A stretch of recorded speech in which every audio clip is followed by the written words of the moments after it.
do dia 30 de janeiro de 2024, invocando aqui a proteção divina. Em apreciação, a ata da primeira sessão ordinária do dia 23 de janeiro de 2024. Manda pôr, presidente. Pela aprovação, excelência. Ela está aprovada. Lista de processos retirados de pauta e adiados. A lista hoje é extensa, se ela quiser, já foi divulgada. A lista está publicada aqui na mesa, né? Sim, e no chat da reunião. E no chat da reunião, quem quiser pode consultar. Vamos confirmar os votos provisórios logo para que a gente Ganhe tempo, né? a secretaria ganhe tempo dos trabalhos. Os meus eu confirmo toda a exceção daqueles que não votados e com sustentação oral, né? São exceto os que pendem de debates orais, pedido de vista, que nós não temos hoje, né? Não, hoje não. E demais questões a serem apresentadas pelos órgãos julgadores. Acho que não tem... Falta só um voto aqui no extra pauta, parece-me, do desembargador Evandro. Desembargador Evandro, confirma os votos provisórios? Confirmo, senhora presidente, a exceção dos pendentes de sustentação. Eu não estou vendo esse extra pauta. Desembargador Jaime. O senhor votou agora? Eu votei nos três. Bom dia, excelência. Reiterando os meus cumprimentos a todos, eu confirmo os votos que fiz antecipar. Presidente, eu havia deixado de votar nos 3 conflitos de competência, da relatoria do desembargador Evandro. Eu estou votando agora, confirmando os 3, acompanhando o relator. Então, os votos provisórios confirmados, processos julgados.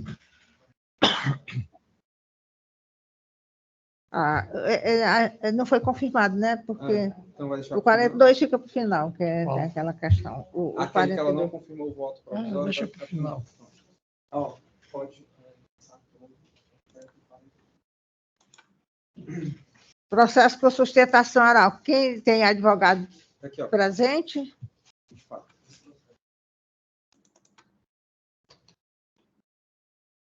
O 24 da pauta é o processo, é o agravo de instrumento 062-8113, dígito 67 de 2023, é do CRATO.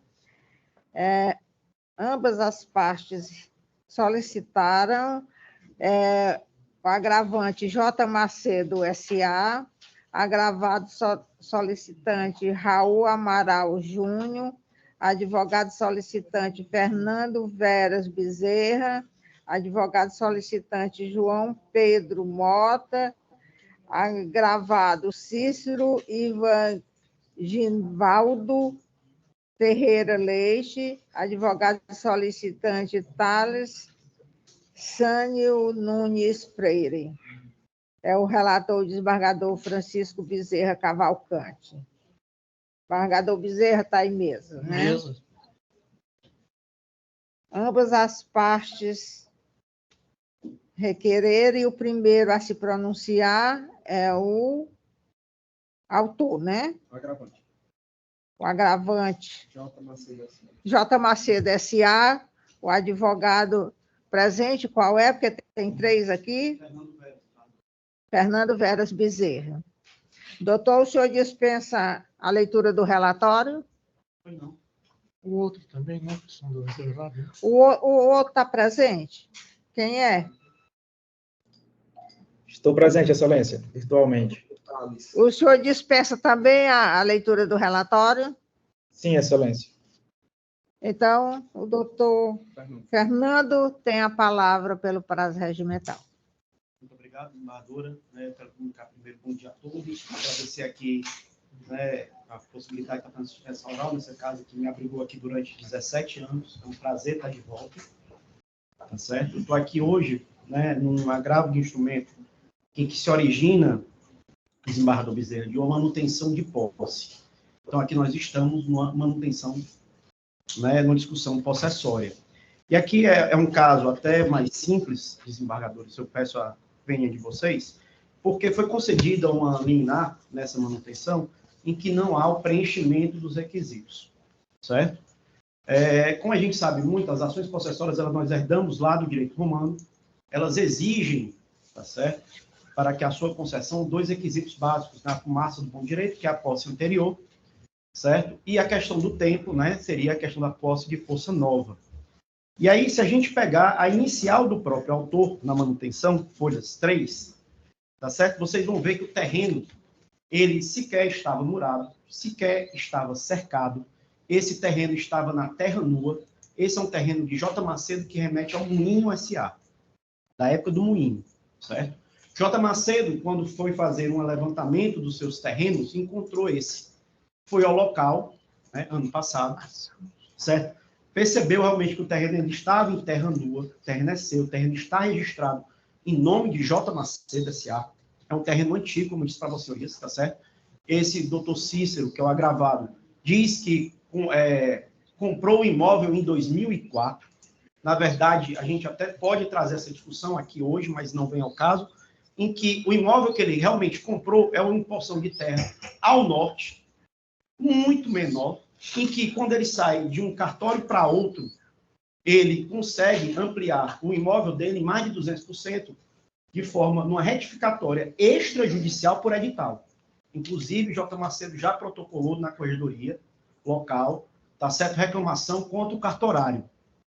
Né? Eu, enquanto aqui, servidor desse tribunal durante 17 anos, eu nunca tinha visto uma retificação extrajudicial em que você aumenta mais de 200% por edital. Né? Enquanto estava também no Conselho da Magistratura aqui, também nunca vi um descaso desse. Já tivemos casos em Juazeiro, mas não dessa multa. Então, mas como nós estamos aqui numa possessória, a possessória é mais simples, né, e que o próprio autor admite, e aí levou o juízo a erro, né, porque ele também faz menção a uma prova emprestada de outro processo de 2017, chama a atenção de vocês, que sequer J. Macedo ou Moinho faz parte, né? Então, como é que eu vou manter uma liminar de manutenção se a pessoa sequer exercer a posse? Nenhuma placa de desembargadores tinha no local. Ninguém.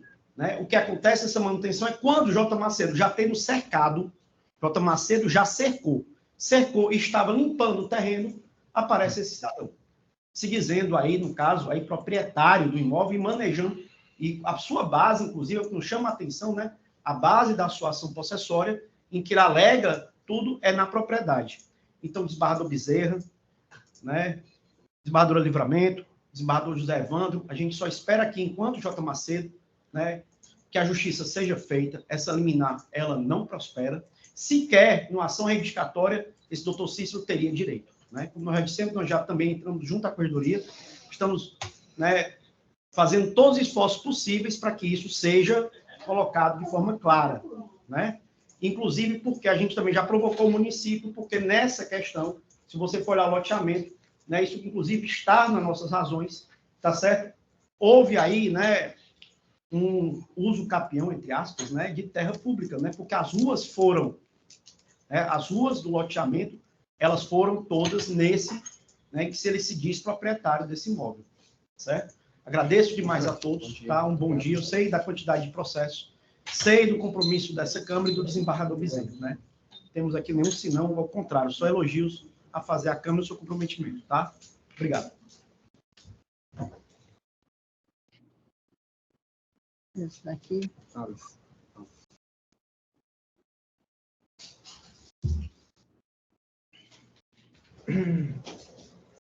É melhor ouvir, né? Doutor Tales. Pois não, Excelência. Doutor, faça uso da palavra pelo prazo regimental. Obrigado, Excelência. Bom dia a todos. Gostaria de inicialmente cumprimentar o relator, Francisco Bezerra Cavalcante, a presidente da Quarta Câmara, a desembargadora Maria Livramento, e o desembargador José Evandro. Excelência, como pontuado inicialmente pelo colega que representa a parte agravante, Se trata de uma ação possessória, uma ação de manutenção de posse, o qual a parte agravada busca, né, a manutenção da posse do seu imóvel, tendo em vista a turbação perpetrada pela parte agravante. Importante mencionar algumas falas do colega, a qual coloca o loteamento como um loteamento regular. Foi colacionada aos autos, excelências, uma outra ação ajuizada no ano 2017, de uma situação idêntica à do presente autos, o qual um empresário da região também passou a espulhar a propriedade do agravante. E naquela ocasião, daquele processo que foi informado nos autos desse agravo, já transitado em julgado, importante registrar, foi ouvido ali como testemunha os tabeliães registradores aqui da região da cidade do Crato, o qual reconhece a posse do seu senhor Cícero Ivan Givaldo, hora gravado, desde os anos 2004. Tanto é, excelências, que o objeto desses imóveis, dessas matrículas, já foram, inclusive, alienados, hipotecados junto ao Banco do Nordeste. Esses gravames já foram baixados. Ele exerce a posse ao longo desse período. Foi anexado aos autos diversos boletins de ocorrências que constam, que revelam que desde 2017 ele tem constantemente problemas de pessoas que invadem aquele imóvel, tendo em vista que é um imóvel localizado entre Crato e Juazeiro, uma região que está em desenvolvimento imobiliário. Além disso, além das ações dos boletins de ocorrência, ele tem registrado junto à Polícia Civil também atos de turbação, e o que ele requer aqui nesses autos é a manutenção da posse, a confirmação da tutela de urgência, tendo em vista que a discussão que se traz pela parte agravada é uma discussão de propriedade, que vai ser apurado no momento oportuno. Mas no requisito posse, é plenamente comprovado, inclusive já com provas emprestadas, de que o agravado exerce a posse há pelo menos 19 anos daquele imóvel, né? Então, com relação à tutela, a gente pleiteia, junto a esta egrégia Câmara, a confirmação da tutela provisória proferida pelo juiz do Crato, tendo em vista essas provas colacionadas aos autos, e que o loteamento sequer é um loteamento regular, que possa concluir que aquelas ruas existem, que aqueles logradouros públicos foram invadidos, como colocado, que não é objeto da presente ação. Então, excelências, gostaria de pontuar essa divergência entre discussão de propriedade e posse. Estamos aqui falando apenas sobre posse, e que o autor, já com essas provas indicadas aos autos, inclusive outros processos que passou pelo crivo deste tribunal, confirmou a tutela e confirmou a sentença proferida no ano de 2017. Então, excelência, são essas breves considerações que eu quero fazer, e agradeço a atenção, e é nesses termos que a gente pede deferimento. Muito obrigado. Devolvo a palavra ao desembargador Bezerra. Pois não, presidente, bom dia, renovando a todos, presidente, a Vossa Excelência, aos colegas Evandro e Jaime, renovando também um bom dia ao Ministério Público, na pessoa do doutor Cortez, da Defensoria Pública, na pessoa do doutor Augusto, né, parabenizando e agradecendo os dois advogados pela singeleza das sustentações, né? Enfim, renovando o meu bom dia a todos. Presidente, eu tenho dito que agravo de instrumento usando até uma expressão de redundância, é um instrumento e que não permite o magistrado examinar a prova de determinada circunstância de forma exaustiva. Parece-me a minha conclusão nesse sentido de que, pela prova que me fora trazida aos autos, não tive como verificar de forma exaustiva a veracidade desse fato. Pode até ser que o que se discute nos autos seja verdadeiro. Mas, infelizmente, presidente, diante do que me fora trazido, prova emprestada em agravo de instrumento, prova emprestada já é uma coisa meia... Vou usar um termo assim do cearense, cambaleante. Para se deferir uma liminar através de prova emprestada é meio complicado.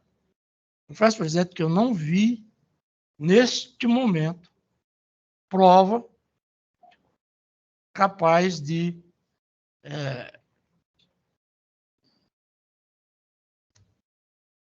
sujeitar, vamos dizer assim, a decisão monocrática do juízo, né, a ser mantida. Eu examinei, reexaminei a matéria, verifiquei para cima e para baixo, volto a dizer, no cearenquês, né, e não vislumbrei a prova necessária nesta peça de agravo de instrumento, né, a existência dos requisitos previstos em lei para o deferimento desta liminar. A liminar lá no juízo. Então, presidente, eu cito aqui decisão minha, cito decisão do eminente colega Carlos Alberto Mendes Forte, cito decisão do meu colega José Evandro Nogueira Lima, que diz que os requisitos do artigo 561 do CPC e 562 também do CPC, demonstrado liminar de reintegração de posse, mantido agravo de instrumento conhecido e não provido. Para a concessão da liminar em ações possessórias, é indispensável a prova dos requisitos previstos no 561 do Código de Processo Civil, ou seja, o exercício anterior da posse fática sobre o imóvel por parte do autor e, consequentemente do esbulho ou turbação no caso de manutenção, por parte do réu a menos de ano e dia.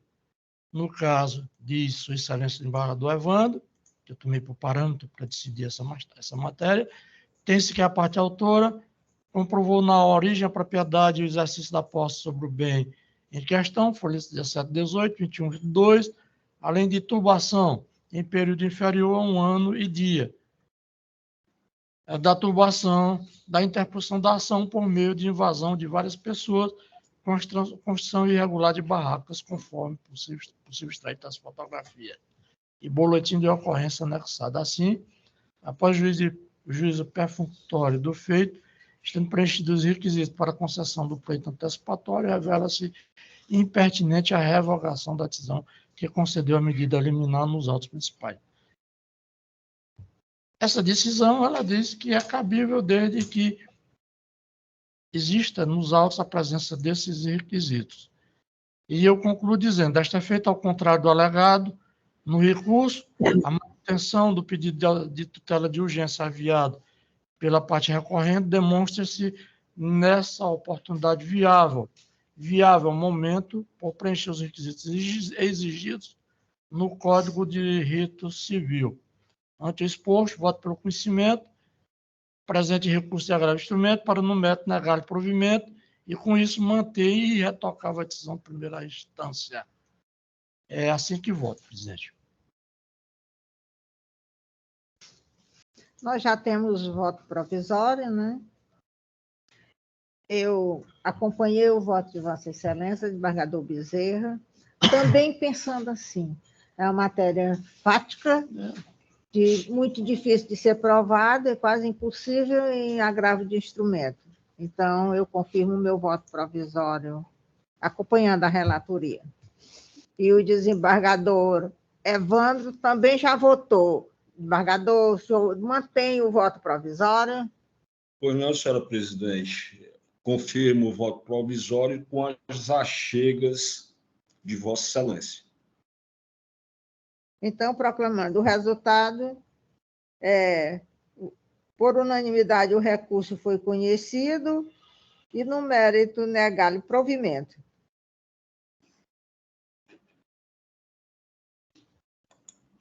Obrigada aos doutores que fizeram as sustentações. Obrigado, bom dia a todos.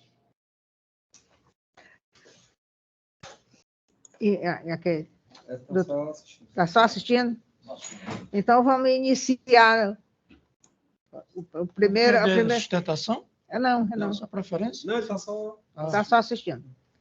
É o de número 12 da pauta, é um agravo de instrumento 062 2542, dígito 18 de 2023. É um agravante RCDOM, agravado JGGDMRPRG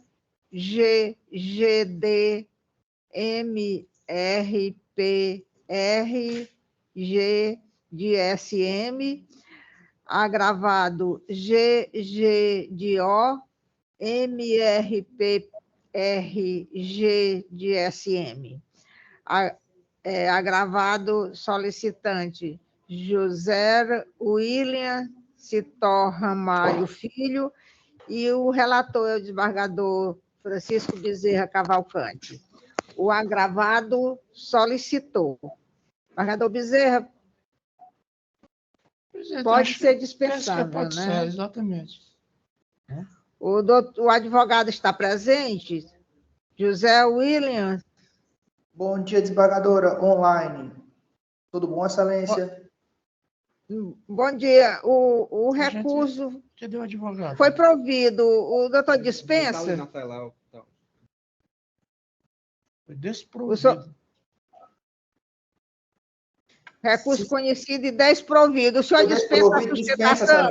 Dispensa, excelência. Dispenso sim. Então, se foi desprovido, dispensa. o resultado aí. Vamos ler a cabeça da emenda, presidente. Processo civil, agravo de instrumento, ação revisional de alimentos, com 12. pedido de tutela provisória de urgência, antecipada em caráter acidental, e resignação do genitor, ausência de provas contundentes que justifiquem a impossibilidade financeira de honrar com o patamar fixado, filhos menores impúberes, observância do trinômio norteador, possibilidade de necessidade de proporcionalidade, recurso conhecido e desprovido, decisão mantida, agravo interno prejudicado. É o voto. Obrigado, excelência. Obrigado a todos. Bom dia. Nós já temos voto provisório, eu confirmo meu voto provisório acompanhando a relatoria e pergunto ao desembargador Evandro como vota. Acompanho o relator, senhora presidente. Proclamando o resultado, o recurso foi conhecido e desprovido, a decisão mantida, agravo interno prejudicado. Mais uma vez, obrigado, excelência, pela atenção. 49 da pauta, ainda da relatoria do desembargador Bezerra. É uma apelação cível 020-1041, dígito 16 de 2022. Apelante Marlene Benedito da Silva, apelado Banco Itaú Consignados S.A., advogado e solicitante Vitória Francis Jerônimo Cunha. Relator desembargador Bezerra. Desembargador, parece que também é dispensável, né? O apelado solicitou. Exatamente, presidente. O recurso foi conhecido e desprovido. Doutora Vitória, a senhora dispensa a sustentação? Sim, dispenso a sustentação oral e agradeço. Pode dar, desembargador. Presidente, aqui é problema de ação declaratória de inexistência de débito, com repetição de débito, é assunto comum neste tribunal. Eu estou conhecendo e desprovendo o recurso e mantendo a sentença. Já temos voto provisório, eu confirmo o meu e pergunto ao desembargador Evandro como vota. Matéria corriqueira, senhora presidente, eu ratifico o voto provisório. Então, o recurso foi conhecido e desprovido.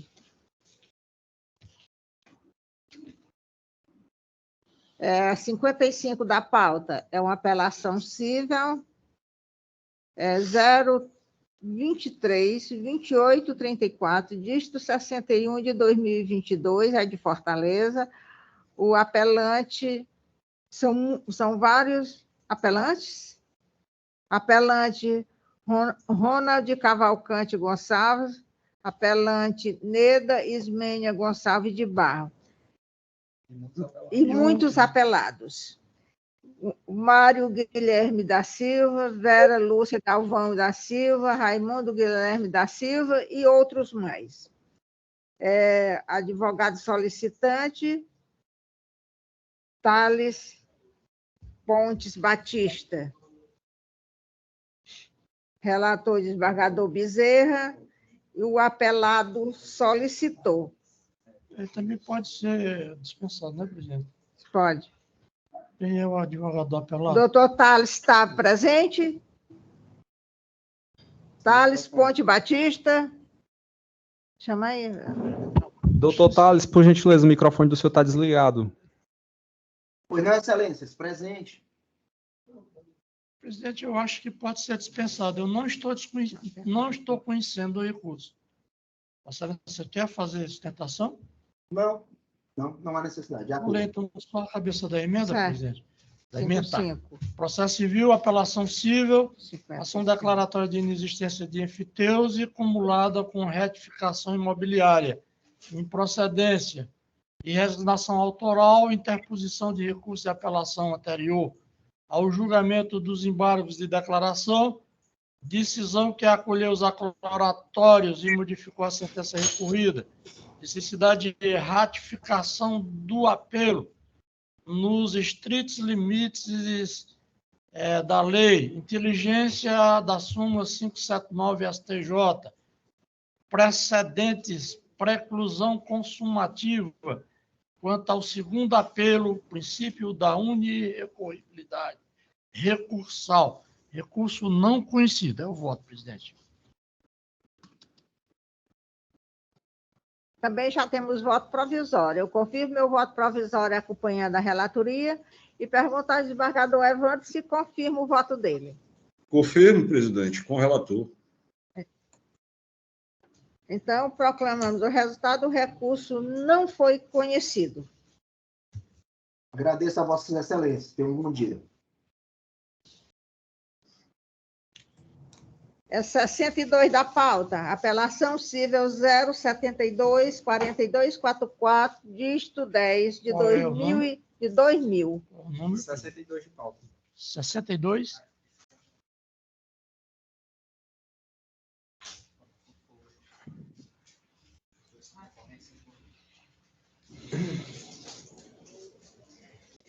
Apelante apelado, Alberto Bezerra de Souza, apelante apelado solicitante, Reginaldo Castelo Branco Andrade, apelado Banco do Brasil S.A.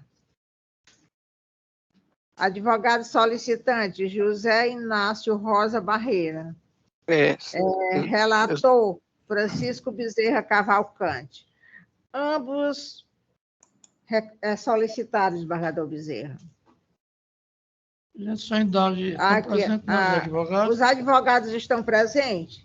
Eu sou o advogado do Banco do Brasil. O José Inácio? José Inácio Rosa Barreira. E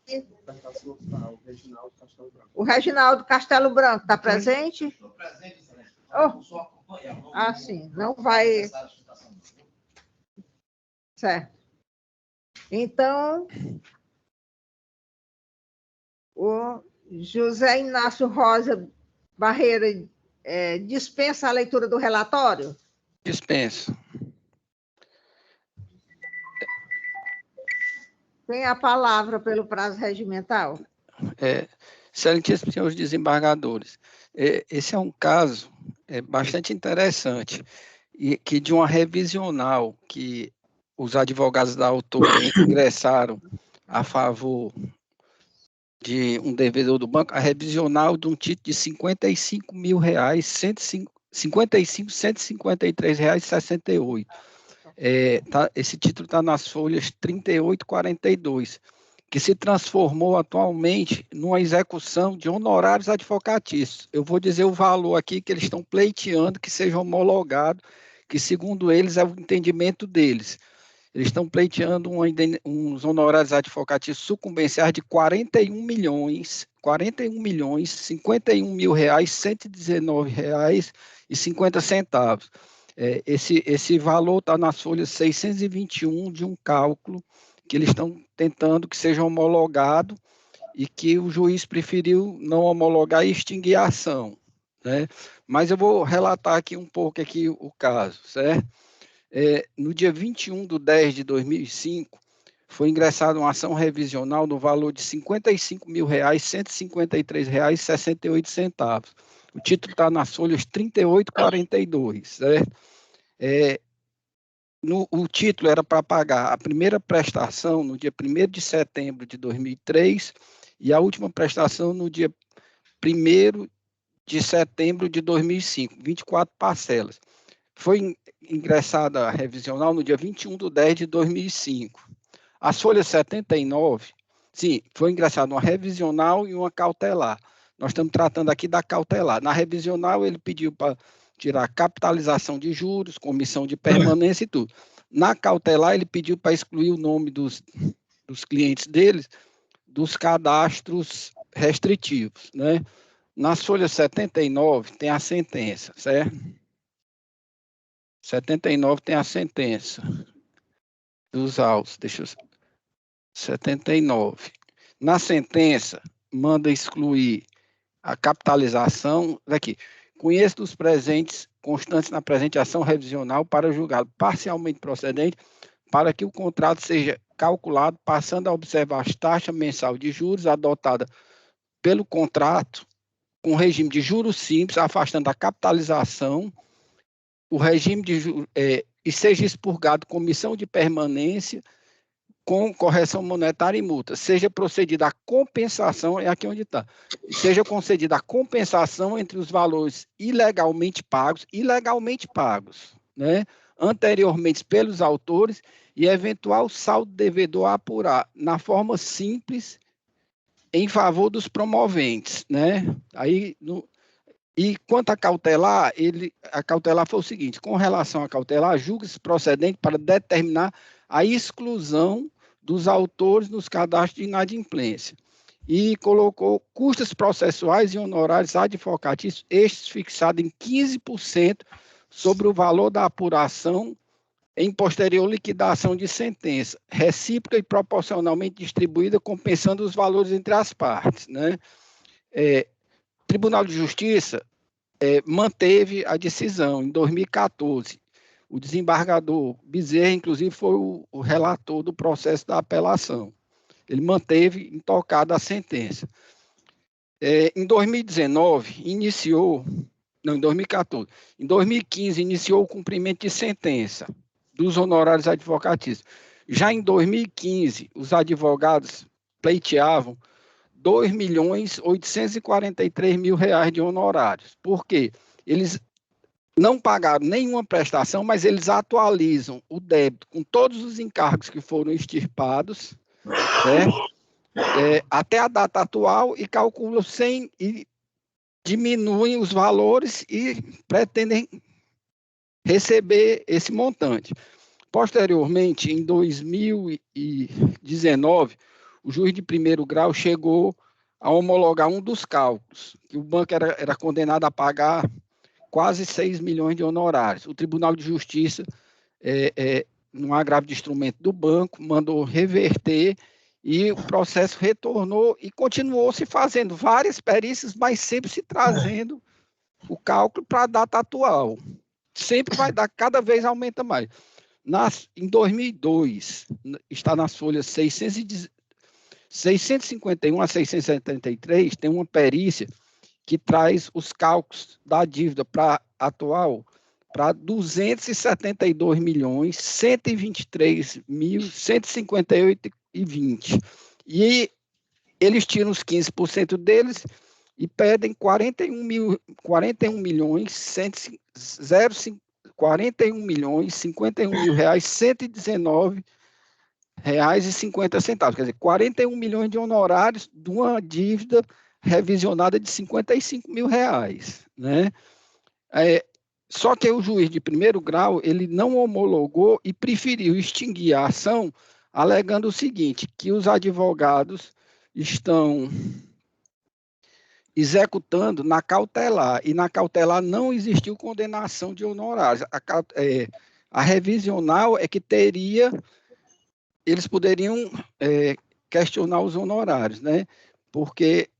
E a gente está pleiteando a manutenção dessa sentença, até mesmo porque é escatológico uns honorários de 41 milhões de reais, e considerar uma dívida atualizada, quer dizer, em 2009, a Justiça disse que os cálculos eram abusivos por parte do banco. Se os cálculos eram abusivos por parte do banco para cobrar uma dívida do empréstimo que ele fez, por que é que esse mesmo tipo de cálculo foi estipado em 2009, ele serve para atualizar a dívida até 2012, até 2022 para calcular os honorários, né? Então, o banco roga pela manutenção da sentença de primeiro grau. Sim, e não foi pago nem um centavo dessa dívida, né? Se ele não pagou nada, a sentença também está dizendo o seguinte: os ilegais pagos anteriormente pelos autores, eles não pagaram nada, não têm direito a nada.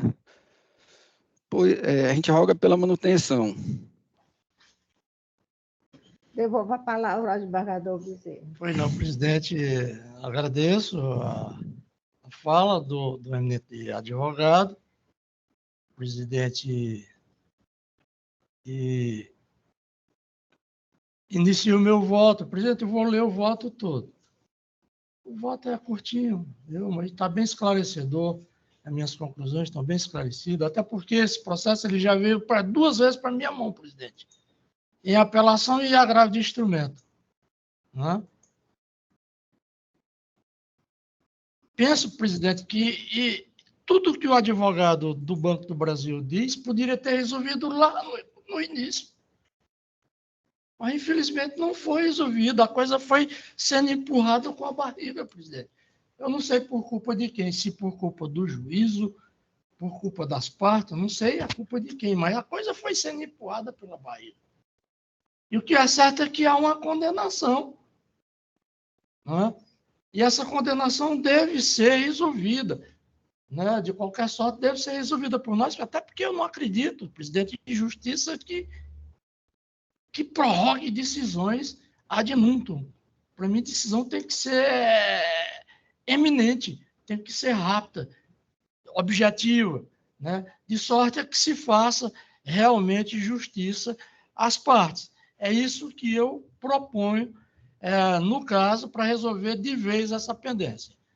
O presidente conhece, portanto, do recurso de Alberto Bezerra de Souza, já que é preenchido os seus pressupostos.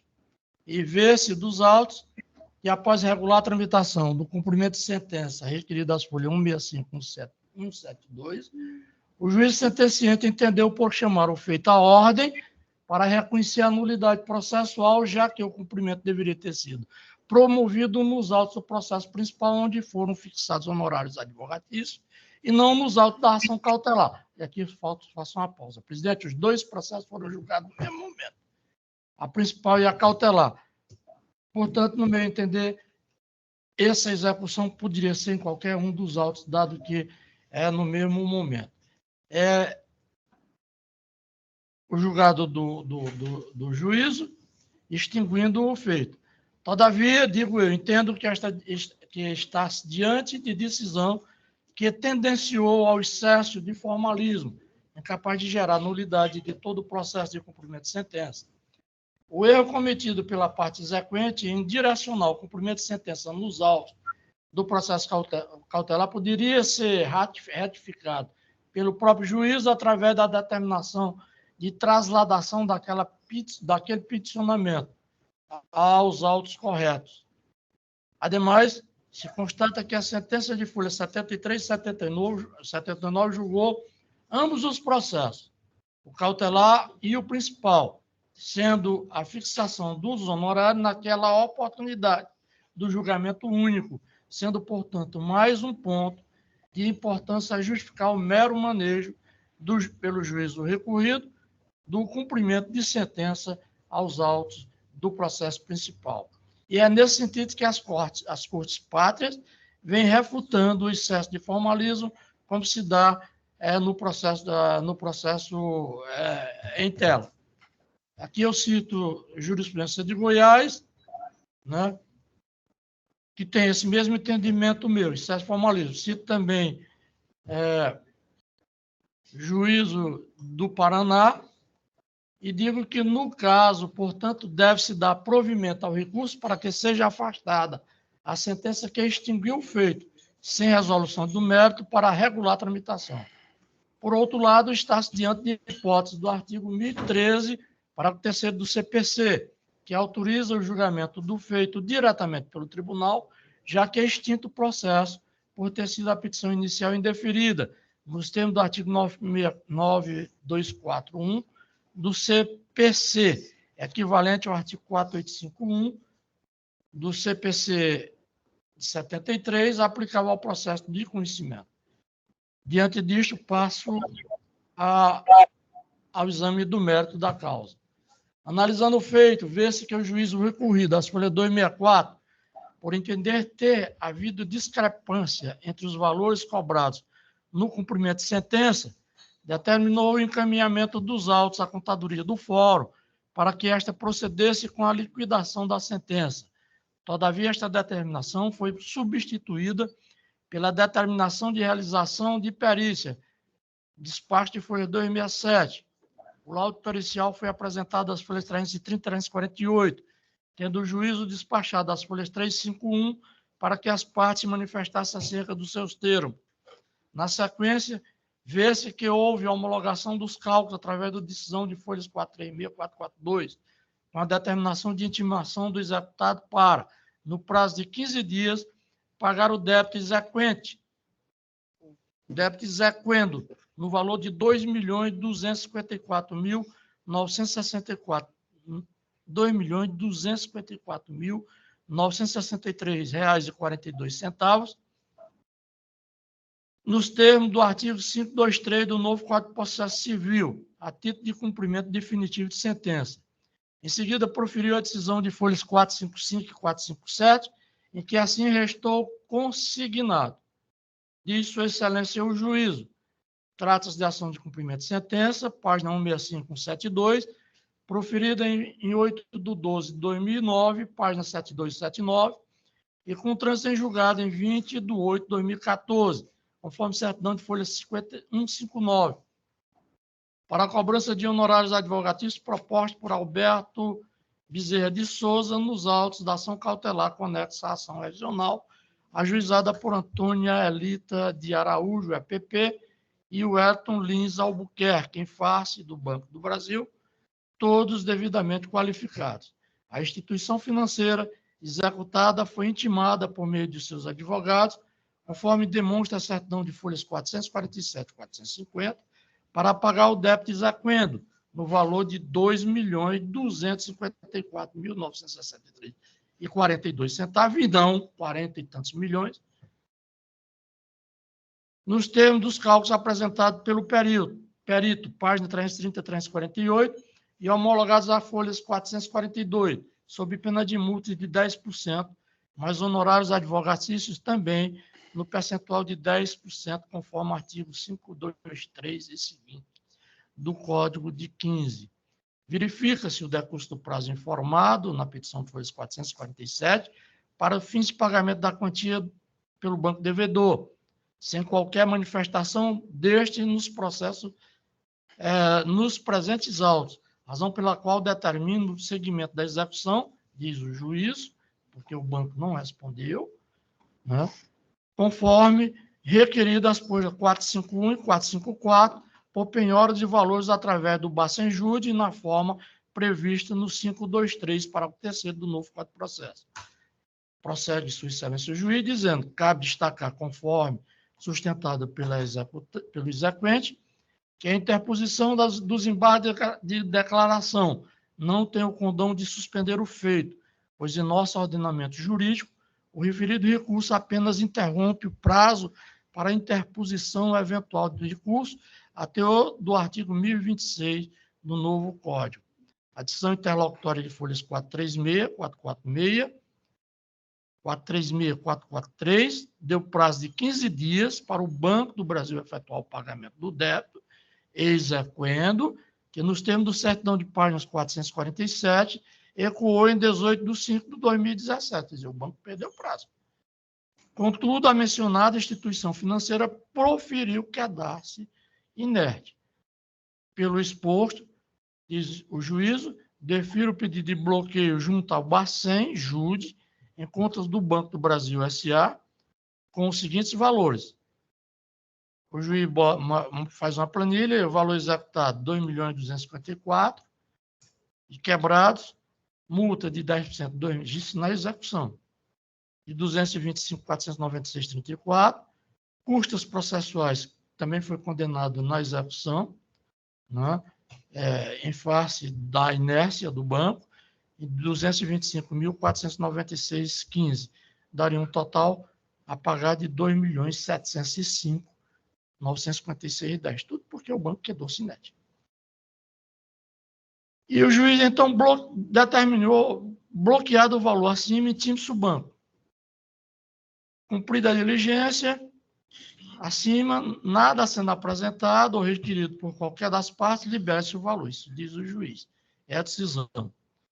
Contra a referida decisão, conforme se vê dos autos, o banco executado interpôs agravo de instrumento processo de número 62375302/2017, tendo sido concedida a liminar para suspender a execução, posteriormente em julgado pela terceira Câmara de Direito Privado, foi confirmada a medida liminar e determinado que fosse realizada nova perícia. Aí que começa o imbróglio.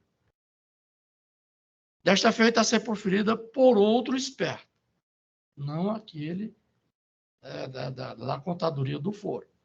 A terceira Câmara de Direito Privado proveu o referido agravo de instrumento por considerar que, a despeito da presente questão, se tratar apenas de cobrança de valores atinentes a honorários, portanto, direito alimentar, honorário é considerado direito alimentar, e sagrado de qualquer causídio, não podemos, diz a terceira, acertar que sua cobrança ocorra de forma aqui suplantada, quando verificamos a incidência de equívoco na questão que merece a corrigenda necessária para posterior pagamento, sob pena de enriquecimento sem causa. Naquele momento, portanto, houve dúvida quanto ao acerto da conclusão, laudo pericial de folha extraense 30.348. A evidência que a determinação de realização de segunda perícia ocorreu por dúvida quanto à primeira perícia. Nomeado novo expert, folha 569.570, e apresentando os quesitos das partes, foi apresentado o segundo laudo pericial, folha 610, 623, complementado às folhas 695 e 697. Veja, presidente, que é cheio de vai para lá e vai para cá. Né? Em verdade, o caso dos autos discute a validade de prova pericial. Qual perícia aplicar, a primeira ou a segunda? Isto porque, consoante dispõe o artigo 480 do Código de Processo Civil, aspas, a segunda perícia não substitui a primeira, cabendo ao juiz apreciar o valor de uma ou de outra, consoante menciona o artigo 480, que diz o seguinte, aspas, o juiz determinará de ofício ou a requerimento da parte a realização de nova perícia quanto a matéria não estiver suficientemente esclarecida. Parágrafo 1º, a segunda perícia tem por objeto os mesmos fatos sobre os quais recaiu a primeira e destina-se à correção, a corrigir eventual omissão ou inexatidão dos resultados a que esta conduziu. A segunda perícia rege-se pelas disposições estabelecidas para a primeira perícia.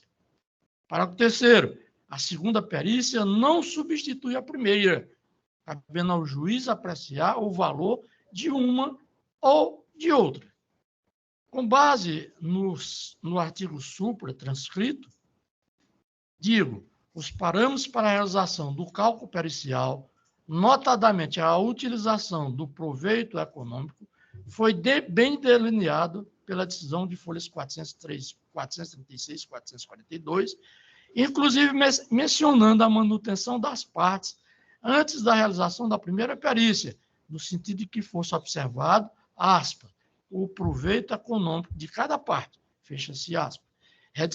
Rediscutir esse tema, qual seja o conteúdo do proveito econômico para fins de honorários sucumbenciais em debate é, portanto, matéria preclusa.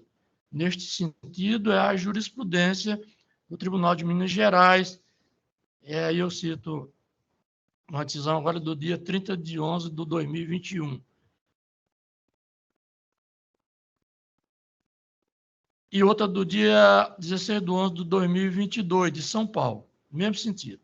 Nesse sentido, a determinação da realização do segundo laudo não alterou as disposições estabelecidas para a primeira perícia, regendo-se por estas mesmas disposições, isto é, observando, aspas, o proveito econômico de cada parte. Sendo assim, em manifestação final sobre o laudo pericial, o banco apelado requereu a retificação do valor da dívida a ser paga pelo requerente para R$ 1.680.301,23, que existem apenas honorários em favor do Banco do Brasil no valor de 252, isso diz o Banco do Brasil, 252.045,15, equivalente a 15% do valor da dívida paga. O doutor disse que não foi paga nada, mas foi pago 15%. Por sua vez, a parte exequente requereu a homologação da segunda perícia, porquanto o banco não impugnou qualquer ponto do cálculo apresentado pelo perito, tendo apresentado apenas equivocadas ressalvas, folhas 717 e 731. Não prospera o argumento, na minha visão, do banco apelado, de que a verba honorária só deve ser revertida em favor do banco, visto que manter esse entendimento é olvidar que a ação revisional foi julgada parcialmente procedente, com exclusões de encargos contratuais que impactaram significativamente o valor final a ser pago, decorrente do contrato. Os cálculos apresentados em ambas as perícias evidenciam a importância da ação promovida, sobretudo com os efeitos decorrentes da sentença transitada em julgado, em desfavor do banco, ao revisar termos do contrato pactuado. Ainda que não tenha sido paga a dívida até o momento pela parte devedora, é evidente que a sentença surtiu efeitos econômicos relevantes para a parte, pois se não fora a decisão judicial, o valor a ser pago, com base nos termos originais do contrato, seriam aqueles apontados seja na primeira perícia, seja na segunda perícia. Cabe ao credor promover o competente cumprimento de sentença, o que aparentemente ainda não foi feito pelo banco. A sua inércia exigiu que ele cabe, não impede o exercício do direito da parte vencedora exigir os honorários sucumbenciais fixados lá naquelas decisões. Primeira, eu estou gaguejando. Dito isto, é induvidoso que há, sim, falasse em honorários sucumbenciais em favor dos causídios da parte autora. Nesse contexto, repita-se, a teor do artigo 480 do Código de Processo Civil, a realização da segunda perícia, tal como foi requerido e determinado em sede de agravo de instrumento, não tem o condão de substituir a primeira perícia, mas sim de trazer mais elementos elucidativos ao deslinde do caso, conforme dispõe para o primeiro do mesmo artigo. Foi aquele que eu li lá no começo dessa decisão.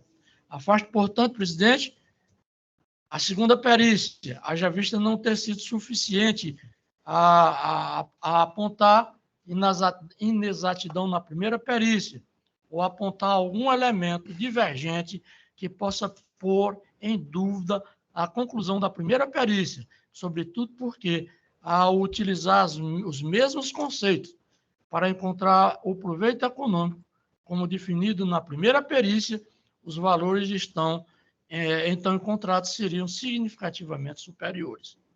adoto, portanto, o laudo pericial de folhas 330, 348, segundo o qual apontou que, na data da sua elaboração, a execução saiu vencida, a executada saiu vencida, na importância de R$ 15.813.207,70, porquanto, nos termos do contrato original, existia uma dívida da autora no valor de R$ 16.632,557.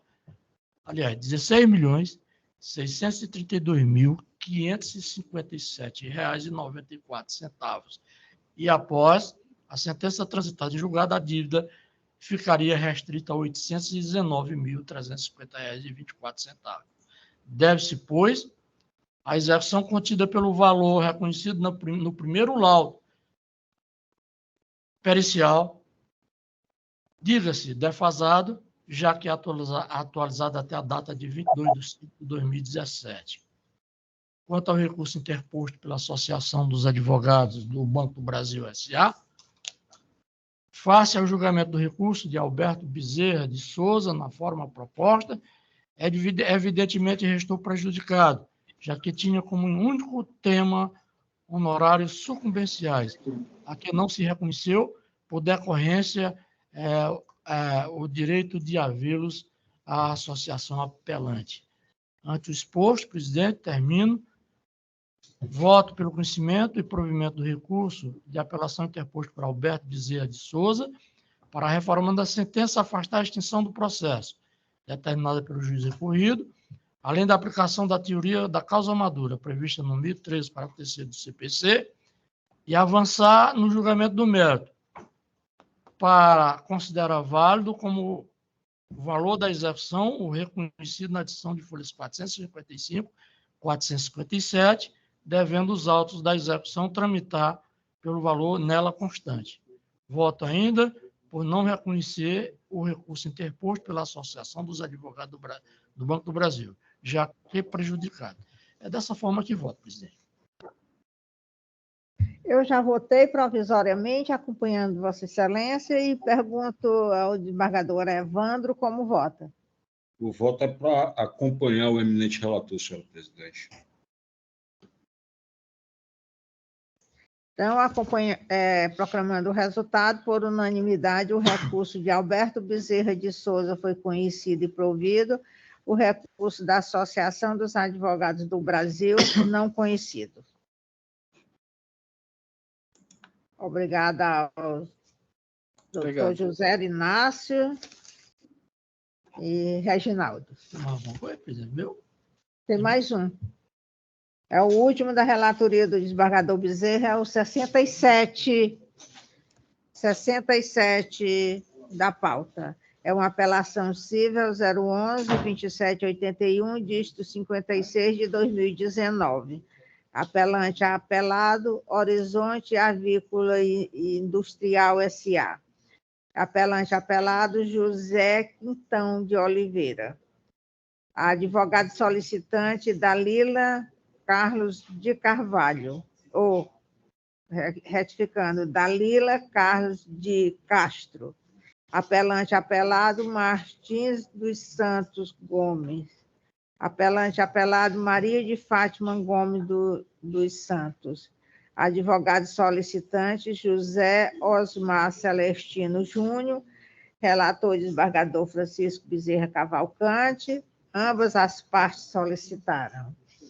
Então, quem inicia aí é o doutor José Osmar Celestino Júnior. As duas partes pediram?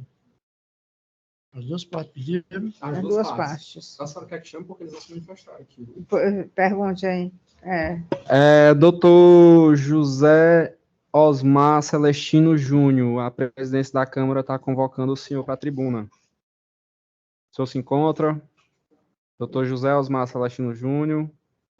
Chamar outra advogada, desembargadora. Dalila. Doutora Dalila Carlos de Castro, a senhora se encontra em sessão, está sendo convocada também. Doutora Dalila Carlos de Castro, ausentes, desembargadora. Presidente, esse é um daqueles, já ou votação provisória? é um daqueles processos em que demanda um estudo mais aprofundado do 67. do caso, por conta trata-se de indenização por danos morais em vista de acidente de trânsito. Nesse processo, eu costumo me deter, desembargador Jaime, desembargador Evandro, Vossa Excelência sabe, desembargadora Livramento sabe, o cuidado que tenham nesse tipo de ação e de recurso, né? Principalmente quando se trata de vida. A sentença tem 36 laudas, mas em vista de, presidente, de já ter sido votado provisoriamente, Vossas Excelências já conhecem o teor do... Eu vou só ler a parte final do voto, em face dos argumentos coligidos acima, a posição desta relatoria no sentido de não acolher o recurso apresentado pela parte autora, tendo em vista que se encontra razoável e proporcional ao quanto indenizatório fixado em sentença, o qual já reduziu o montante correspondente à culpa concorrente. Finalizo dizendo, ante o exposto, em consonância com a legislação regente, voto pelo conhecimento de ambos os recursos para, referente àquele apresentado pela parte autora, negar-lhe provimento. E quanto ao recurso apresentado pela parte ré, dar-lhe parcial provimento no sentido de modificar a decisão de primeiro grau apenas para reconhecer a culpa concorrente, reduzindo unicamente os valores dos danos materiais na proporção de 50% do estabelecido em sentença, mantendo-se assim os demais termos da mesma. Ademais, defiro o pedido de habilitação contido na petição de folhas 606 e 607 e determine que a Secretaria proceda desde logo com a exclusão da advogada doutora Maria Imaculada Guardiano Oliveira Barbosa, AB 8.667, e proceda-se com a habilitação dos novos advogados da autora, folha 610 e 611. Observe ainda a Secretaria que as intimações da parte demandada devem ser realizadas exclusivamente em nome do advogado Rafael Pereira de Souza, o AB CE 11.144, conforme requerido na manifestação de folha 606 e 607. É como voto. Só, Márcio, eu gostaria que você checasse aí se esse advogado foi intimado corretamente. Os dois se inscreveram, né? Então, o Rafael, as duas partes. O Rafael escreveu, ele pede para ser intimado exclusivamente.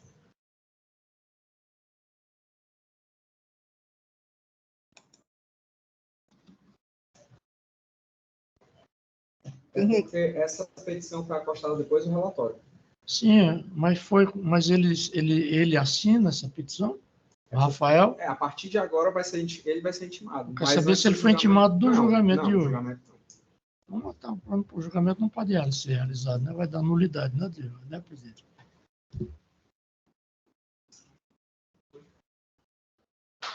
Depois que eu relatei. Depois do relatório. Então, ele foi intimado. Então, ele foi intimado. Foi intimado. Foi lançado depois, antes do julgamento. Ele lançou uma petição pedindo que fosse intimado só ele. O julgamento não foi pautado depois? Sim. Hã? Foi, depois. Então, ele foi intimado desse julgamento. Então, foi depois do relatório. Julgamento, presidente. Pronto. Eu votei favorável ao voto do relator e perguntar ao desembargador Evandro como vota. Tudo bem visto e examinado pelo eminente relator. O voto é para acompanhá-lo na integridade. Então, por unanimidade, o recurso foi conhecido e para, no mérito, dar parcial provimento ao recurso da parte ré e negar provimento ao recurso da parte autora. Terminamos as sustentações dos processos da relatoria do desembargador Bezerra. Temos só um único da relatoria do desembargador Francisco Jaime Medeiros Neto. É o processo 123 da pauta, é uma apelação cível 00028, dígito 49 de 2023, é de Acopiara.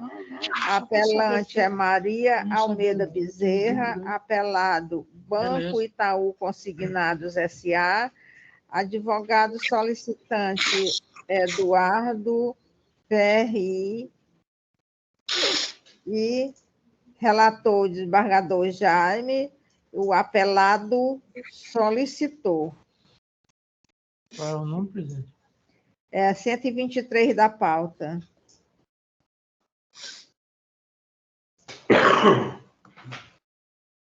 Acho que pode ser. O apelado solicitou. Mas eu acho até que pode ser dispensável, né, desembargador Jaime? Não, pode não. Não? Pode não. A pessoa conhecida e provida. O advogado está presente. Chama aí, por favor. Por gentileza, doutor Eduardo Ferri, o senhor está sendo convocado pela presidência da Câmara à tribuna. Ele se manifestou aí? Não se manifestou, desembargadora. Só o resultado, desembargador. Só o resultado, desembargador Jaime. Não tem, o advogado solicitante não está presente. Pois não, excelência. O recurso foi conhecido e provido, anulada a sentença. Esse é o resultado. 123. 123.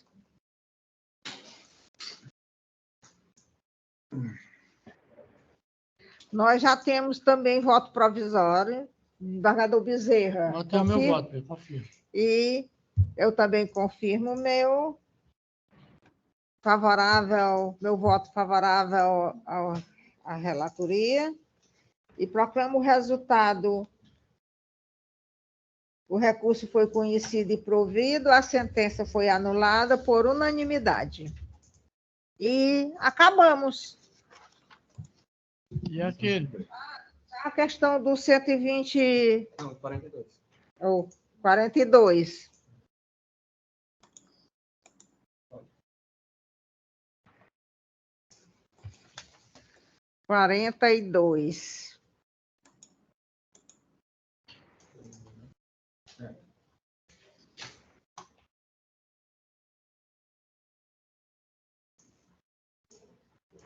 Eu acompanho o relator. Então, unanimidade, né? O Levando acompanhou. É o processo 020-1444, dígito 60, de 2022. Já tem voto do desembargador Evandro, que confirma, desembargador Evandro? Confirmo, presidente. É uma apelação cível. Apelante Maria Viviane Bezerra de Almeida Nunes.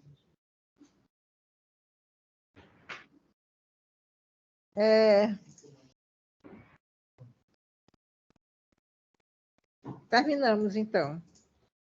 Proclamando o resultado, né? O recurso conhecido.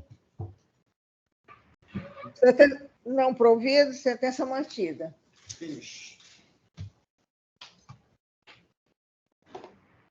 Terminamos, presidente? Tem mais nenhuma questão, não, né? Pois não. Presidente, pela ordem, então, eu gostaria de me manifestar. Desembargadora Livramento, eminentes colegas, doutor Cortez, doutor Carlos Augusto, servidores desta quarta Câmara, segunda-feira passada, à noite, à tardinha, eu fui surpreendido com uma mensagem passada pelo nosso secretário, doutor Marcel, de que a nossa presidente e a eminente colega desembargadora Livramento, acho que foi quinta-feira passada, né? Quinta-feira passada, logo depois do auxílio.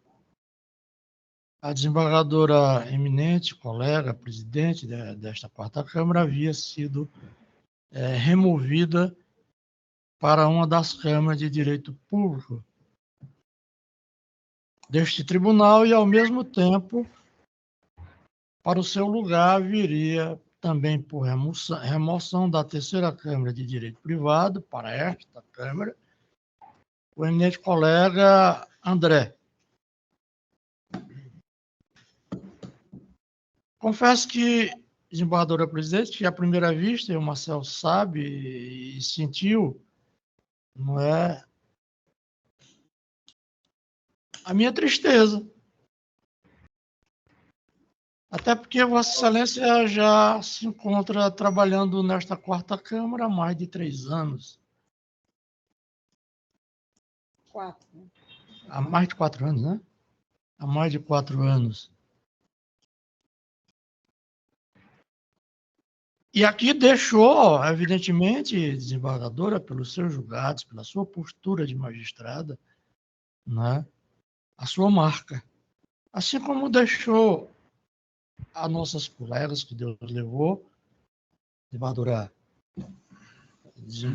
Cleide, desembargadora Helena, e Deus quis que para ele fossem, né, de forma antecipada, por uma doença severa, né, grave, né, em que as duas, a primeira lutava de forma escancarada, né, pela sua recuperação, e a outra, não sei por que, escondia a sua doença. As duas deixaram marca, desembargadora, e deixaram também saudades, e muitas saudades, nesta Câmara, pela trajetória delas aqui nesta Câmara. Elas foram para o lado de Deus. Vossa Excelência fica para continuar sua tarefa aqui, nesta terra de homens pecadores. Por um dia só. Até Deus manifestar sua vontade. O que importa, desembargadora a Livramento, é que Vossa Excelência deixa a sua marca aqui nessa quarta Câmara, como deixou tantos outros colegas, desembargador Evandro, desembargador desembargador, citei o nome deles hoje, desembargador Darival, desembargador Darival ainda continua, desembargador Duval, o nosso primeiro presidente foi o desembargador, me fugiu agora, Hernando Barreira, desembargador Câmara, desembargador Duval, né? E agora Vossa Excelência. Né? Então, presidente, essas minhas palavras simplesmente são para agradecer o tempo que Vossa Excelência passou conosco. Da 7ª Câmara de Direito Privado, desembargadora, que se transformou em 4ª Câmara de Direito Privado, 7ª Câmara Civil se transformou em 4ª Câmara de Direito Privado, daquele pessoal que passou por aqui, de grandes nomes, só resta eu. Só resta esse mísero servidor da justiça. Os outros me deixaram muita saudade.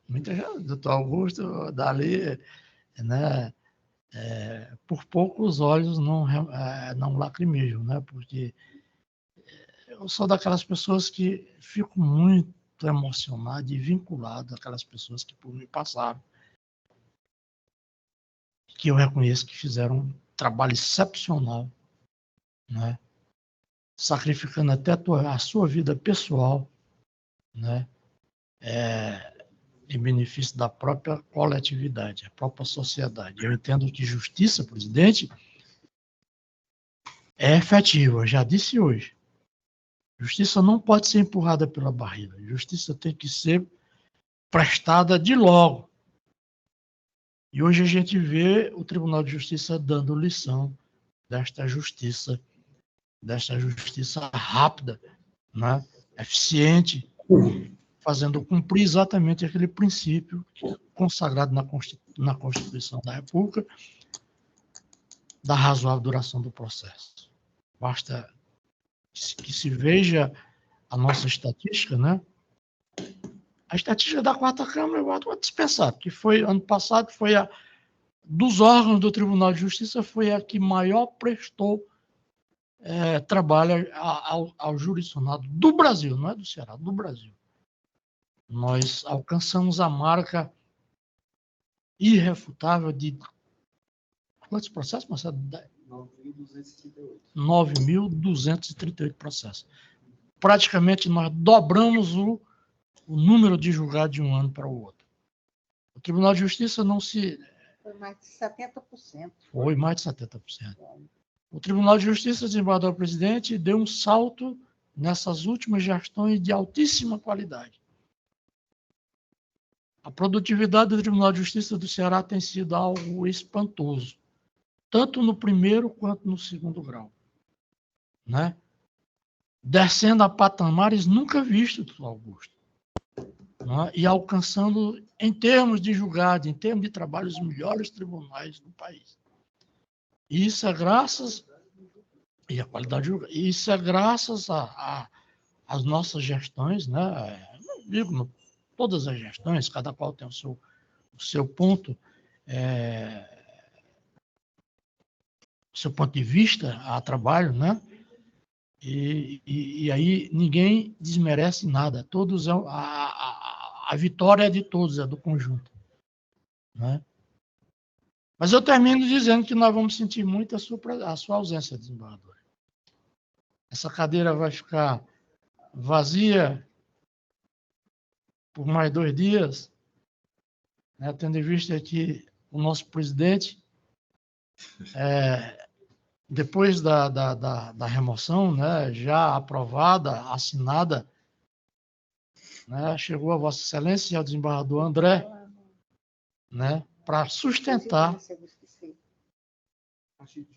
a presença desses 2 ilustres colegas nas suas cadeiras de hoje, para que se assumisse no dia 1º vindouro, que seria depois de amanhã. Daí porque digo que essa cadeira ficará 1 dia e meio vazia, porque em seguida deverá assumir, não é, a presidência desta 4ª Câmara, para muita alegria minha e tristeza por vossa saída, né, do meu colega estimado Evandro Nogueira Lima Filho. Filho de um estimado e desembargador também já falecido, e que deixou saudades nesta corte. Presidente, saiba que Vossa Excelência vai ser uma mulher vitoriosa também lá no direito público, pela sua postura de julgadora, pela qualidade dos seus julgamentos, né? Pela sua trajetória de vida. Eu não vou dizer que conheci Vossa Excelência lá na beira do açude, da Várzea da Volta. Da Várzea da Volta, né? Lá nos idos de 1984. Né? 84 foi livramento, 84, né? 86, 85, mais ou menos, né? Quando Vossa Excelência assumia a comarca do Cariré. Foi. Né? Eu havia saído lá do Coreaú e, por devoto de Nossa Senhora da Piedade, eu ia sempre, anualmente, às festas de Nossa Senhora da Piedade. E, por vezes, a desembargadora Livramento costuma dizer que me via pegando um andor, né, da Nossa Senhora da Piedade. Então, presidente, sinta-se muito feliz, a sua vontade foi satisfeita, deve ser respeitada, né? E volto a dizer, Vossa Excelência será também na 3ª Câmara, né? Terceira Câmara de Direito Público, pela sua postura, repito, de magistrada, pela sua sabedoria, né? Pelo vosso envolvimento nessa justiça tão sofrida, brasileira, vitoriosa. É isso que eu desejo a Vossa Excelência, com os meus agradecimentos por tê-la, né, durante esses 4 anos conosco. Era para o desembargador Darival fazer essa mensagem, que é o nosso decano, mas ele hoje está de férias, né? E eu estou me permitindo fazê-lo em seu nome. Muito obrigado, presidente. Essas palavras. Senhora presidente, pela ordem. Pois não.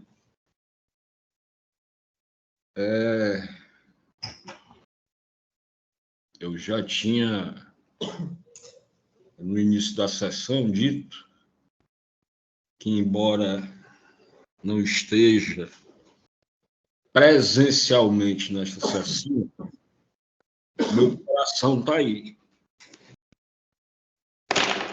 Eu sei. Nesses 2 anos, próximo a 2 anos, em que eu integro essa quarta Câmara, eu tive a honra de privar da sua companhia, do seu cuidado, da sua amizade. Me orientou, me acolheu. Eu sou muito emocional. Desembargador Bezerra não lacrimejou, mas eu estou lacrimejando. Tudo que se possa dizer sobre a senhora assume proporção superlativa. Excelente magistrada,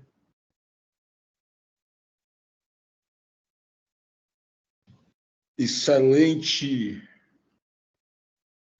na condução dos trabalhos, objetiva, séria, vocacionada. Fiquei triste, muito triste, mas nas conversas que eventualmente tivemos de forma privada, conversando sobre o processo até e mais algumas coisas, sei dos objetivos da senhora, né? Alcançar uma melhor qualidade de vida, né? Há problemas pessoais a serem resolvidos ou minorados, né?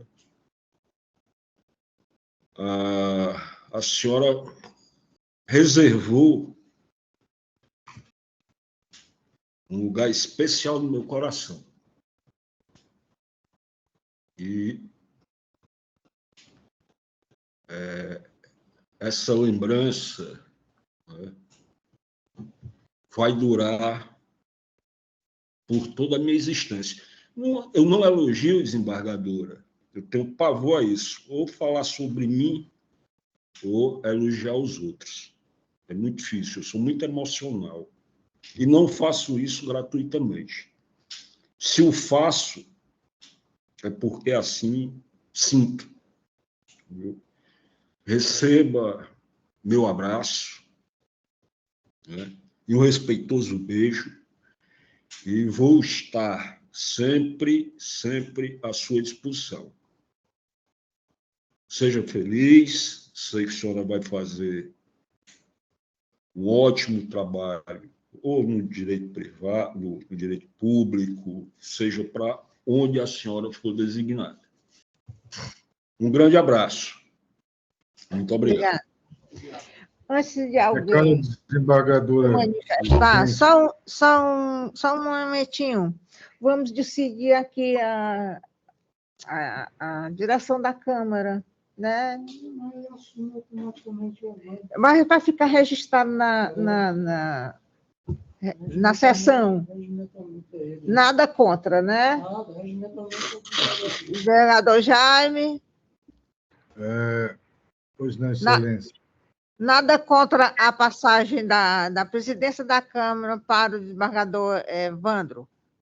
Absolutamente. E o desembargador Evandro também aceita, né? Posso pensar? Não. Desembargadora, eu não tenho... Se tenho muito pouco. Chama-se vaidade. Mas acho que isso é uma consequência natural das minhas atividades profissionais. Considerando somente esse fator, eu aceito, sim. Não vai mudar nada? Ou...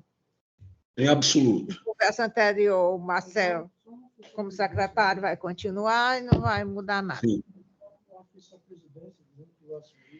Eu vou oficiar. Desembargadora, eu queria, sim, pela ordem, eu sei que não é regimental, seria o regimento impõe que todos os desembargadores falem mas eu queria consultar o desembargador Jaime, se ele permite que eu faça logo a minha fala, e pedindo permissão a Vossa Excelência para me retirar, porque eu tenho uma consulta médica. Pois não, Divan. O desembargador Jaime permite que eu me manifeste? Pois não, fique à vontade. Eu agradeço a todos e todas. Eu quero dizer inicialmente que nós temos o princípio da efetividade da justiça. E esse princípio é a marca registrada dessa quarta Câmara do Tribunal de Justiça do Estado do Ceará, que tem apresentado e prestado ao jurisdicionado do Estado do Ceará com a maior presteza e num volume gigantesco tem apresentado e entregue a prestação jurisdicional. Esse princípio da efetividade da justiça, na verdade, é o princípio que sustenta toda e qualquer sociedade que se pretende civilizada. Então, essa quarta Câmara do Tribunal de Justiça do Estado do Ceará contribui de forma efetiva para a garantia e manutenção da institucionalidade no nosso Estado e no nosso país. Com essa prestação jurisdicional tão pronta, tão bem feita, tão elaborada, de acordo com o ordenamento jurídico, e muitas vezes usando para fazer até uma hermenêutica constitucional e uma aplicação mais direta da Constituição.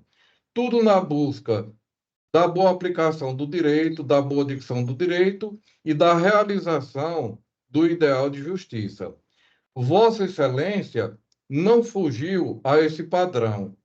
Pelo contrário, acrescentou a esse padrão da quarta Câmara essas qualidades e esses atributos pela responsabilidade funcional e institucional de Vossa Excelência, pela acuidade com que Vossa Excelência examinou todas as questões que lhe foram colocadas e devo ressaltar também pela visão democrática de Vossa Excelência de receber com total naturalidade todas as demandas. Então, em nome do Ministério Público do Ceará e em nome de toda a instituição do Ministério Público que falo, porque é um imperativo de consciência e de justiça, parabenizo Vossa Excelência por ter essa contribuição tão profícua para o Tribunal de Justiça do Estado do Ceará e para a vida judiciária do Ceará, do Estado do Ceará. Meus parabéns e muito obrigado por tudo, doutora desembargadora Maria Livramento. Eu peço licença a Vossa Excelência e aos outros desembargadores, se for permitido, porque eu tenho uma consulta médica agora. Muito obrigado por tudo. Obrigada, doutor, e autorizado a se retirar. Muito obrigado, viu? Vai deixar saudade. Abraço. Minha cara desembargadora Livramento, apesar do curtíssimo período de convivência nesta egrégia quarta Câmara, né, suas decisões sempre me serviram de norte, né, a análise em que eu fazia dos casos que nos eram submetidos, de forma que a minha admiração por Vossa Excelência é notória, e eu vou ser bem sucinto. Eu apenas rogo a Deus que lhe ilumine, lhe proteja, lhe guarde nessa nova jornada, né? Como a senhora fez antecipar ontem na sessão das câmaras reunidas, né? Essa mudança vai lhe permitir um certo fôlego para que trate, inclusive, de assuntos familiares, de seus parentes, e que lhe são muito caros. E a verdadeira grandeza da pessoa está nessa preocupação com a família, né, de colocá-la sempre em um plano bem elevado. Pois receba o meu abraço e meus votos de muito sucesso, muita felicidade e de muita paz nessa sua nova caminhada. Com certeza, a quarta Câmara de Direito Privado perde um ícone, né? Mas, da mesma forma, deixa na memória, né, a sua passagem muito digna, muito ilustre, né, e de muito brilho. Tudo de bom para a senhora. Obrigada, desembargador Jaime. Então, desembargadora, o que falar depois de tantas palavras generosas que os que me antecederam falaram, os desembargadores, desembargador Bezerra, desembargador Evandro, desembargador Jaime, e o doutor Cortez, do Ministério Público. Então, em nome da Defensoria, fica, assim, a questão do lado pessoal, né? Eu chego aqui, gosto de chegar cedo, igual a ela, né? E a gente conversa, a gente bate papo, e uma convivência muito boa, sabe? E realmente vai deixar saudade. Agora ela é bem ciente disso, né? Que todos nós, gente, na vida da gente é substituível, embora deixe a marca, né? Então é isso que ela vai deixar saudade em relação à conduta profissional, que realmente é fantástica, né? Assim, eu vejo assim todos os desembargadores, mas como eu fico mais próximo aqui em relação às nossas sessões e vejo os julgados dela, ela comenta comigo, às vezes a gente vê o cuidado, e que eu tenho certeza que isso é uma marca registrada da Quarta Câmara. Como o desembargador Bezerra falou, a antiga sétima, eu estava comentando aqui com o doutor Marcel, eu já estou aqui há 11 anos, né? Estou desde 2012, né? Então, já vi passarem desde o desembargador Hernani Barreira, né, como presidente, foi quando eu cheguei, ele estava justamente saindo, e passaram vários presidentes. E a desembargadora, como marcou, né? Como vai marcar, e a gente vai ficar com saudade. Mas a gente, lógico, né? Às vezes a gente é meio egoísta e diz assim, não, mas essas coisas que ela está dizendo aí é tudo desculpa, ela poderia passar por cima, mas a gente tem que entender, a gente tem que ser empático, né? E a gente tem que desejar, e é isso que a Defensoria Pública deseja, que a desembargadora Livramento melhore a sua qualidade de vida, justamente que ela está buscando isso, e que seja feliz na terceira Câmara de Direito Público. Eu tenho certeza, como o doutor Marcel fala, ela vai brilhar, vai daqui a pouco já estar dominando tudo lá e vai se destacar como ela se destacou aqui. Então, a gente agradece, né? Parabeniza a Defensoria Pública, agradece, parabeniza esse nosso convívio aqui de 4 anos, e abrindo as portas, né? A gente está à disposição, portas abertas para qualquer coisa que precisar da Defensoria. Muito obrigado por tudo e parabéns, desembargador. Eu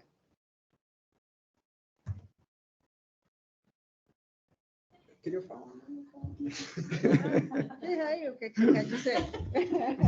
Pediram para falar aqui também, as servidoras pediram com licença aos desembargadores, né? Quem sou eu para falar, mas queria também, em nome da Secretaria da Câmara, agradecer a presidência e liderança da desembargadora Livramento. Ela sabe o quanto a gente aprendeu, cresceu com ela também como equipe, e dizer que é uma mulher muito forte para aguentar todas as barreiras, né, e os obstáculos que ela enfrenta diariamente. E só agradecer e desejar muita luz para a senhora, muito sucesso, e dar as boas-vindas ao meu novo patrão, o desembargador Evandro. Seja bem-vindo. E é isso, obrigado a todos aí. Eu vi outro dia. Está lá dando entrevista. No jornal. Só me chama, eu vou. Onde é que eu descobri o Marcelo? Onde foi, Marcelo? O quê? Eu te descobri. Está na universidade. Foi, não de fora. Fazer entrevista com o senhor lá, com o estagiário. Ainda cheguei atrasado. Eu quase dava umas contas dele. Vamos lá, vamos encerrar. Como disse o desembargador Bezerra, que foi pego de surpresa, até eu ainda estou surpresa com esse acontecimento. Até porque eu sou estupidamente conservadora. Sou conservadora em tudo que me pertence, eu tomo posse mesmo. Não sei como foi que aconteceu. Foi um convite assim, de repente eu assinei o ofício e lá se vou eu. Mas eu já vivia pensando em melhorar a minha qualidade de vida, como disse o desembargador Evandro, a gente já esteve conversando a respeito. Eu sou muito ansiosa no trabalho, eu trabalho demais, eu dou toda a atenção, eu não tenho fim de semana, eu não tenho noites bem dormidas, tudo por conta do trabalho. E eu busco melhorar um pouco a minha qualidade de vida, porque eu já estou muito próxima de me aposentar. Se eu sair desse ritmo assim rapidamente, para a aposentadoria, eu posso sofrer muito. Até porque eu praticamente moro só. A minha família, quase toda do interior, mora num apartamento grande, porque eu recebo toda a família para tratamento de CA, tratamento de tudo. Vem lá para casa, às vezes passa um mês para fazer quimioterapia, ou isso, aquilo. Então, eu às vezes não tenho tempo para receber as pessoas, mando que venha ver, ou trago uma pessoa para acompanhar, e às vezes eu me ausento um pouco deles em função do trabalho. Então, eu queria ter mais uma oportunidade para cuidar dos meus que precisam. E também tem a questão do meu filho, às vezes eu passo a semana sem ir à casa dele, porque não tem tempo. É isso que eu quero. E tirando um pouco do trabalho e introduzindo outras funções em prol da família e da minha pessoa também. Fazer minha academia com mais tempo, sem estar correndo, ir para o meu nutricionista com mais frequência, porque às vezes não vou porque não tenho. Cuidar da minha saúde, da saúde dos meus, e não sofrer tanto para a aposentadoria. É só por isso. Fui muito feliz aqui, já estou com saudade, tem hora que me bate um arrependimento, mas espero que tudo dê certo. É isso que eu peço a Deus, que o meu trabalho lá seja também reconhecido como daqui. Eu sei que não vai ser fácil no início, mas tenho fé em Deus que eu vou engatilhar. Muito obrigado pelas homenagens, eu não mereço tanto. As palavras elogiosas a meu respeito, a respeito do meu trabalho, muito obrigada. E eu vou estar aqui dessa sala, ó, bem pertinho. Não é motivo, a gente se encontra nos corredores, a gente se encontra no elevador, né? Não é uma saída. Você imagine a saída, né? Para a aposentadoria, como será. É isso que eu tenho medo.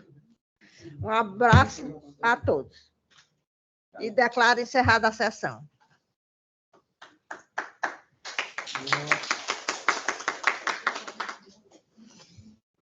Deixa eu dar logo meu abraço. E eu estou com fome.